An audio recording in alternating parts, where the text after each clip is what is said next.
Phillippa Foot, probably more than any other philosopher, seems to beg her readers to create cheesy puns using her name. Admittedly, the names of many philosophers are served up joke-ready to their students. I'm sure many of you have already complained to your loved ones, "I can't get through these readings on duty." Similarly, in a couple of days you will likely admit that utilitarianism has been milling around in my head all week. But really, Mill, Kant, and the others cannot compare to the pun potential of Foot. While reading her, we can say, for instance, there is something afoot in this article, or Foot seems to be wonking all over Kant in her argument, or you know what they say about accepting Foot's theory, if the shoe fits. I could go on, but I won't. I simply needed to acknowledge some of these more obvious jokes before beginning my lecture so that they wouldn't interfere with it. In our reading for today, we are presented with the first in a long line of critiques. Indeed, I have arranged our syllabus so that after studying a certain type of ethical theory, we will typically read a critique of it. This is the way philosophy works. Every thesis that is put forward must be doubted, questioned, and subjected to testing, in the same way that metals must be refined before they are worth anything. Today, Professor Foot critiques duty-based ethics of the kind to which both Kant and Ross subscribe. Of course, Foot doesn't really mention Ross. This is because Kant is sort of the godfather of duty-based ethics. You take down the big boss, the rest fall with him. In other words, then, even though Foot doesn't mention any names besides Kant, she is critiquing Ross and duty-based ethics in general. So let's get started. The first pages of Foot's article are dedicated to giving an overview of Kant. This is how all good critiques begin. You have to give a fair outline of your opponent before tearing him apart. Just like it would be impossible to win a football game without acknowledging that there is another team on the field, it's impossible to write a good critique without acknowledging your opponent's ideas. And so, Foot asks us to remember what we know about Kantian imperatives. An imperative, she begins, is something we reasonably ought to do. If you remember, this is about how I summarized Kantian imperatives a couple of weeks ago. Now, Foot continues, Kant is famous for separating imperatives into two groups, hypothetical and categorical. Let's look at the first. A hypothetical imperative tells us what we ought to do if we want to achieve some purpose or goal. This purpose, Foot reminds us, can be a selfish one, like wanting to eat lobster every night this week, or an unselfish one, like wanting to show your family devotion. Either way, though, as long as there is a purpose that defines what you should do, the imperative remains hypothetical. Thus, the imperatives, if I want to eat lobster every night this week, I ought to make friends with some lobster fishermen, and if I want to show my family devotion, then I ought to spend time with them every day, are both hypothetical. The thing with a hypothetical imperative, Foot continues, in much the same manner that Kant himself continued in our reading 2 weeks ago, is that a hypothetical imperative lasts only as long as the purpose behind it lasts. If, for instance, I decide I want steak rather than lobster this week, there's no longer a need to make friends with lobster fishermen. While there's nothing wrong with imperatives that can dissolve as easy as Alka-Seltzer, Foot goes on, it seems, at least to most people, like moral imperatives are not like this. Indeed, it seems as if I shouldn't be able to just change my goals and so change the demands of morality as I can with hypothetical imperatives. Or to put it differently, most people believe that when morality tells us we ought to do something, we ought to do this regardless of whether it meets a goal for us or not. And of course, as we have seen, this is what Kant was getting at with his idea of categorical imperatives. A categorical imperative for Kant is simply something that tells us what we ought to do without the qualification of any goal we may have. At this point in her critique, Foot has thus finished her summary of Kant. Although it was presented in her own words, I think we can agree that she does a pretty good job of working through Kant's two different types of imperatives. Thus, Foot's opponent is in the metaphorical ring, and she is ready for the bell to sound and begin throwing some punches. Her initial move is this. She says, "So Kant, what you're saying is that what makes a moral imperative categorical rather than hypothetical is that it says what we ought to do regardless of any goal we may have. But there's something you missed. Etiquette. When I'm eating at the table with my mouth flopping open, showing the world my half-chewed chicken salad, someone across from me might reasonably say, 'You ought to close your mouth when you eat.'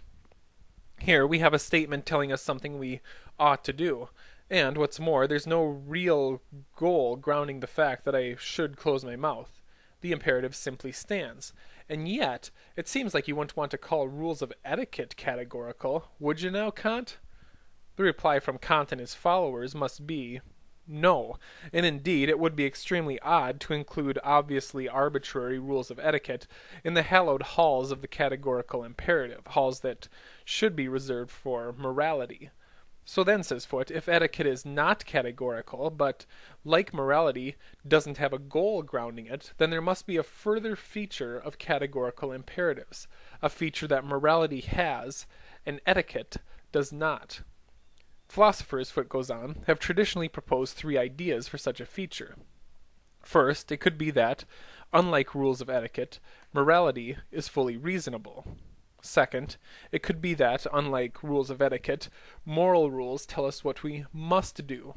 Or third, it could be that moral rules, unlike rules of etiquette, are shaped directly by the moral law.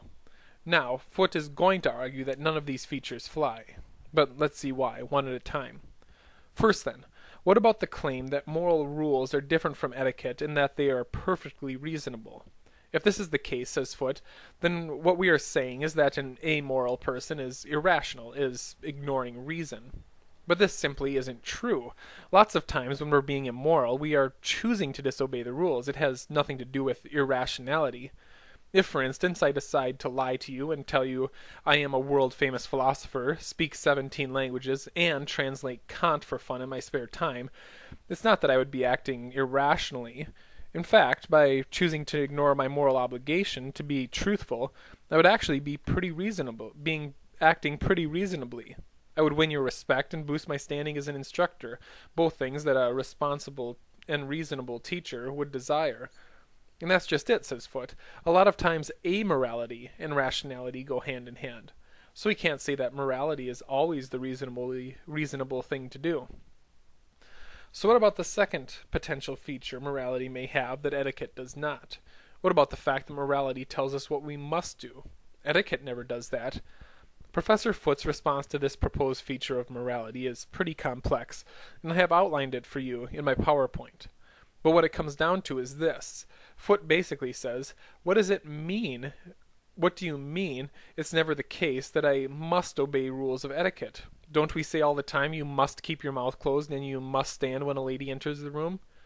Sure, saying must in these rules of etiquette may not be as urgent as when we say, for instance, you must not lie, but really the difference here is only a matter of degree. And if it's only a matter of degree, then we can't use this to differentiate etiquette from morality. You can't say that a giant walleye and a tiny walleye are different species of fish, and you can't say morality is different from etiquette just because the moral must is more urgent than the must of etiquette. With this, then, Foot is down to the last potential feature that could distinguish etiquette from morality, and thus the last feature to describe the categorical imperative in such a way that morality gets in and etiquette does not. Namely, perhaps the difference between morality and etiquette is that moral rules adhere to the moral law. Morality, in other words, is done for the sake of duty, while etiquette is not. The problem Foot had with this feature is a problem you may have already noticed in Kant. Namely, isn't it true that if there's a guy who helps people out because he's got a good heart, we call him moral? Or how about the woman who tells the truth because she just loves truth and justice? Don't we call her moral? People like these don't act out of duty, but we still think of them as moral people. Therefore, it seems like moral actions are not always done according to duty. It thus seems like acting according to duty can't separate morality from etiquette. With the conclusion of this argument, then, Foot believes that she has proven that morality can't be distinguished from etiquette. Thus, most must be either hypothetical or categorical. As we've already seen that no one would be happy saying etiquette is categorical, it must be the case that both etiquette and morality are hypothetical. Thus, if Foot is correct, Kant, Ross, and the others must be wrong in saying that morality has to do with duty, doing our duty, and acting according to the law. Rather, morality is simply a set of practices that we have chosen and believe in strongly.